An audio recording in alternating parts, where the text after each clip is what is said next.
Northwestern game. Offensively, three guys with some effort we thought was good. Westbrook in the perimeter. Divine Redding and Devontae Williams made some plays that we liked. Again, lack of touchdowns, crossing midfield. Went 3 and out twice into the first half. Gave them a chance to get a field goal at the end. After a block punt, we go 4 and out. They made 2 really nice plays on interception. I don't know if those balls were horribly thrown. One I actually thought was going to be a touchdown, and the spin of the ball kind of brought it back to the DB on a deep post route. But good play by the one kid. Not the great play, the other play. The first one actually had a chance to be a big play for us. We just missed the throw. So again, a lot of work to do offensively. Getting the line, tight ends, run game going. Got our quarterback playing better. Defensively, a really good game by Niles Sykes. Had 2 tackles, 1 tackle for loss. 82%. Needs to play like that more often. That's been there. He's a very inconsistent practice guy. But when he wants to, and he's home, and we've kind of challenged him. I don't think anyone here is surprised. It was really good. Our team needs that. It needs to continue to be more consistent in his preparation and daily habits, because he's got some talent and some speed on the edge that sometimes we lack and need. That was great to see. Great performance. Michael Barwick played really well. 2 tackles, 1 assist, 1 sack, 1 hurry. I think he had 32 snaps. The guys, kind of one of those rotating guys that's kind of giving us, like we said a week ago, that D-line is by committee, playing very, very hard and doing a really strong job. And Michael played his best game. Most snaps he had played in his best game. T-Gray Scales, 10 tackles, 3 tackles for loss, quarterback pressure. Those 3 guys on defense. No one in the perimeter.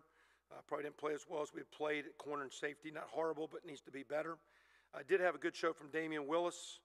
Didn't play as much as Barwick, but coming in, kind of spot playing and helping out with Marcus Oliver.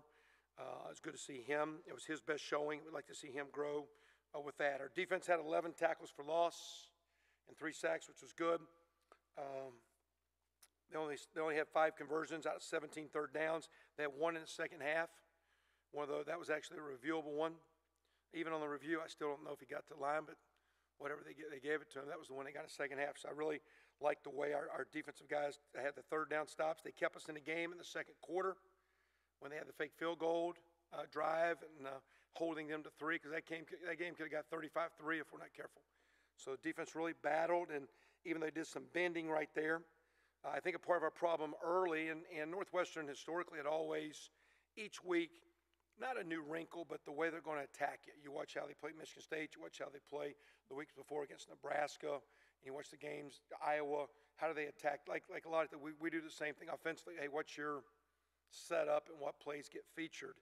I think the offense's inability to get going early really hurt the defense. I don't think our defense had time to make the adjustments. We go quick 3 and out. They score, and then we go quick 3 and out. And they score again. We go another quick 3 and out. I think once we got the adjustments into the second quarter and the offense got going, it really helped the defense. So I think the offense's ineptness early really led to them getting up 21-3. 2 weeks ago, it was 17-0. Wasn't 21-3 at the end of the first quarter, but it was right out the gate in the second quarter. So we're down 3 scores in our last 2 games out the gate, and we're playing catch up. We can't do that. And Maryland comes in. I think they've scored 54 points in the first quarter and given up 10, or 52, giving up 14, something like that. So Maryland coming in as a very good first quarter team. And we have a trend of starting, we tell our team all the time, ESPN Classics, they show all the come from behind games because that don't happen a lot. That's why they show all those great come from behinds, because when you get behind, we tell our students, when you start off with a bad first semester, it's hard to have a great GPA. You win most games when you win the first. Everybody talks about the fourth quarter, but when you get off to a good start. So we'll keep addressing that. We got to get that figured out. It's hurt us for sure the last couple weeks in a row. But again, really like the resolve and the defense. The thing that got the defense, they had 3 dropped interceptions, 2 of which led to 10 points. One's the second play of the game. Drop pick right before the half in the end zone. And then we had another dropped interception. So they make 2 great interceptions on great physical one-on-one plays. We got a chance to make the play 3 times. Don't. That's a 10-point swing with points they got. I think we're thinking a little too much.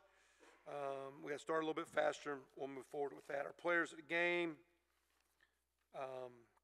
Westbrook on offense, combination of Scales at Niles Sykes, T-Gray at Niles on defense. Ricky Jones on a cover team made a couple great tackles, the block punt, 2 great tackles on kickoff cover. Good as a senior. All the catches he's playing, but again, the guys want to get a chance to have an NFL look, you got to be good on special teams. So for him to show up as a senior, and the year's not going the way he drew it up, and here's a guy playing well, that's a great sign. Jacob Pittard, Johnny Abelmonte, and Gavin Everett were our scout defensive players, our look guys, as was Danny Cameron, Trevor Stover, and Ryan Watercutter. Maryland comes in playing solid at 5-2, really good, running the ball well. I think one of the running backs is over 10 yards a carry. Another running back over 7 yards a carry. Perry Hill's a quarterback, runs it well. He's the third leading rusher. They're throwing it well. Coach Durkin's background is defense, very aggressive and challenging in what they do. And again, got a lot of energy. They're off to a really good start. It'll be a good challenge. It'll be a great challenge. Our team has struggled. We're 1-3 in conference play. We've dropped, 3 in a row now. And we got to get back on track here at home. So tough challenge, tough game. Off to a good start with our week. Like the way the kids practiced last week. Don't like the way we started. We'll try to figure out that and get better. Hopefully we'll have a better week because we'll need one to move forward and get a victory. Some of the snaps at quarterback this week, or are you moving forward full steam with Rich? I mean, Rich, everything's open, but, he's the guy. Passing game more connected, and I know that it's partly the receivers as well have to run the correct routes. Is it just more attention to detail? How do you get that? So you get a little more efficiency in the passing game. Well, again, protection. It all goes together. It goes with run game. When you're one-dimensional running it, it's easy to tee off on the quarterback. It's easy to rush the pocket where your feet aren't as set. So to me, it all goes back to line of scrimmage play, tight end play, running back play, ability to run the ball. You got 4 weeks in a row where you run it for 60, 70, 80 yards. So when you're a one-dimensional team, you're easy to defend. So part of it, I think, is the defense mode. And we got to, again, find the ability to run the ball. Because I think that will definitely, to me, when you do both, you're a lot easier. Northwestern ran the ball a little bit better than we did the other day. They ran for about 120. We ran for about 80. But their running game early in the first half, when their running game went away in the second half, they were pretty easy to defend. We held them to 31 yards. But when they had the run game, they had 380 yards. So if we find some run game, the pass game's easy. When you can't throw it, it's hard to run. And when you can't run, it's hard to throw. If we can get both going, we'll be a lot better. We got to keep fighting and pushing to do that. Saturday, but as you were kind of able to review it with him, where do you think Dan kind of picked up where he left off before the injury, and where do you feel like maybe he needs to He's okay. He missed a lot of time, he basically went, like we work out all summer, June and July, and then we have 29 practices. Well, you come off concussion, he's got 5 weeks of standing around lightly jogging. So that's not a good formula to come out and play good. So he's got a long way to go to get his play back to what he's capable of. That's just the product of that injury. They have to totally shut you down. That gets you right. It's one thing to keep your conditioning level, but we go through 8 weeks of summer training, 4+ weeks of 29 practices to get you right. And, so again, he did okay, but there's a lot of rust in there, and probably a lot of also self-confidence and some things. So he's a good player, and when he falls off, his play is still really, good. But you can tell him being back in there, that running game really popped up to 80 yards. It made a big difference. He plays guard. I played guard. Anybody can play guard.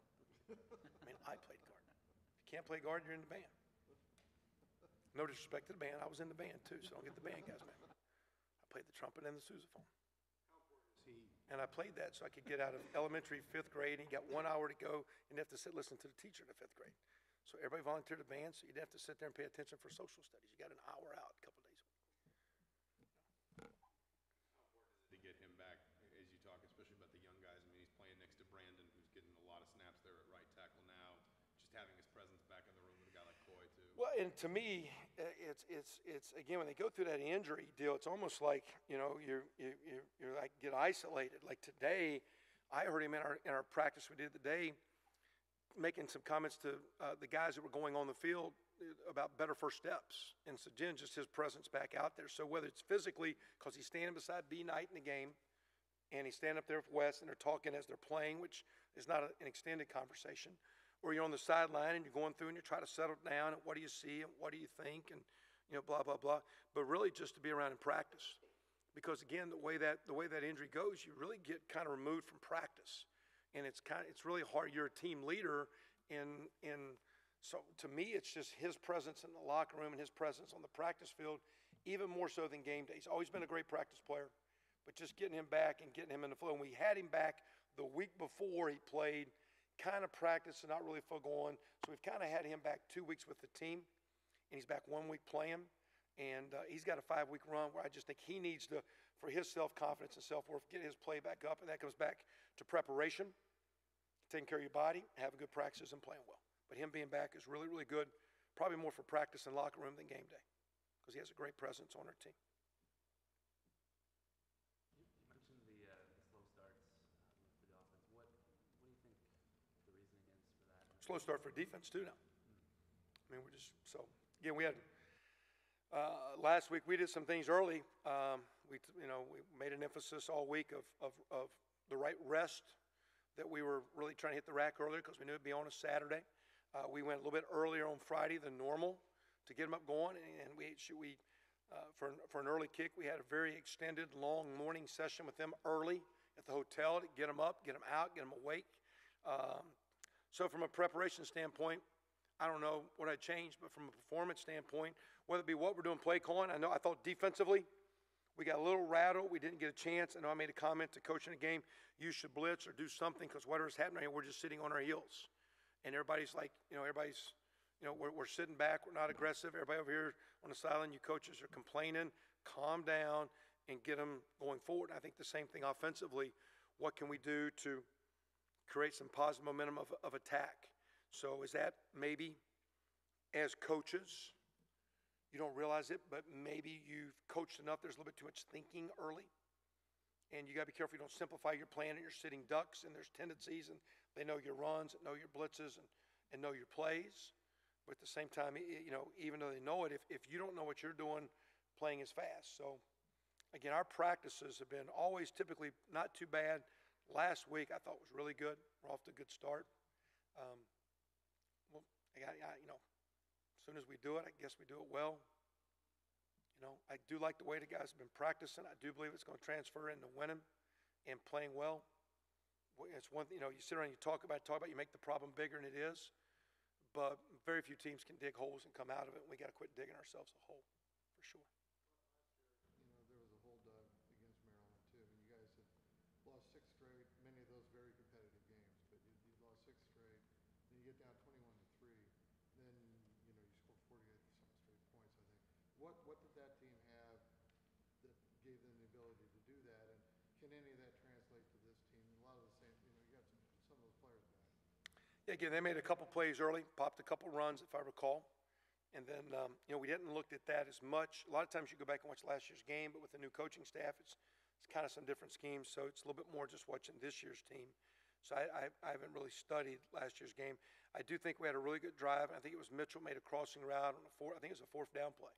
And there's pressure in the face of the quarterback. Nate made a nice shot, got a touchdown. And we started clicking after that. So just one play, one injury. Kind of thought that had a chance to happen Saturday. It was 21-3. Like same deal. I thought we had a chance to make some pass plays, and we just didn't get it clicking. Defense did. I mean, that second half's a solid performance now.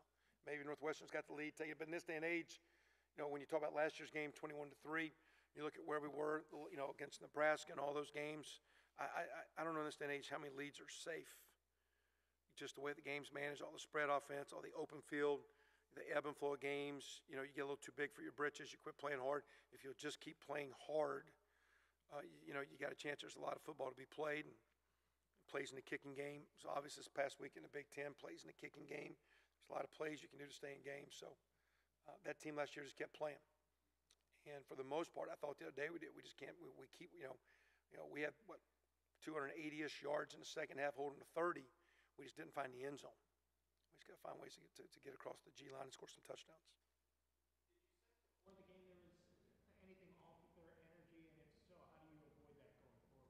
Yeah, again, like I say, we had them up at 6:30, and the music blaring in the parking lot, and a 45-minute walk through, and thought it was pretty good going in, and just, I think credit to Northwestern. They started with some things. We got on our heels. Our offense didn't execute.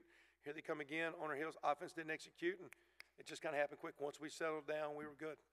Credit the guys for settling. I think credit to Northwestern's execution and our lack thereof. I think our offense's ineptness early really led to the defense getting exposed, because once they could tighten down and get the handle, make their adjustments, they really played, really from about the 10-minute mark of the second quarter on, they played 3 quarters of really good football.